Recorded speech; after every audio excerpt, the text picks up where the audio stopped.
Good morning. Just thinking about the passage in Exodus 4, where God has appeared in the previous chapter to Moses and told him he's with him and he wants him to go to the people in Egypt and go to Pharaoh and free the people. And in Exodus 4, it says Moses is doubting that the people will believe that he's the man that God has called to free them from their slavery. And God says to him, he says, "What do you have in your hand?" And he had a staff in his hand and he threw it to the ground and it turned to a snake. And then God said to him, grab it by the tail. And when he grabbed it by the tail, he turned it into a staff again. And God said to him, he said, "This is what is a sign for the people, so that they know that I have appeared to you and I have called you to free them."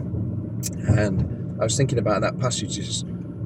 God said to him, "What do you have in your hand?" And sometimes we think of excuses why we can't do things, and we look at our own inability to do things. But actually, God says, "What do you have?" Just make yourself available. Use what you have. And I think it's a good lesson for each of us to learn this morning, is just the fact that God wants us to use what we have. He doesn't expect us to have all the answers. He doesn't expect us to have everything, but he gives us the answers. He gives us the ability, and it's not dependent upon us, but it's dependent upon God and who he is.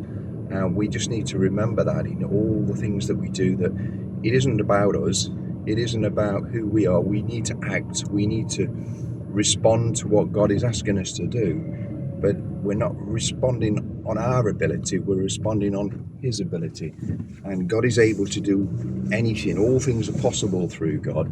And we just got to remember that, and the fact that actually we're acting for him and not for ourselves.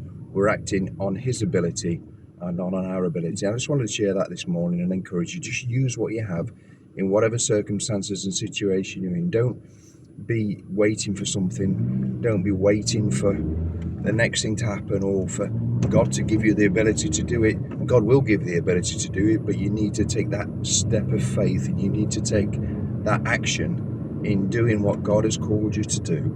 And as you do that, God will move in his power, because it's not dependent on you. It's not dependent on your ability, but it's dependent upon his. May God bless you this morning.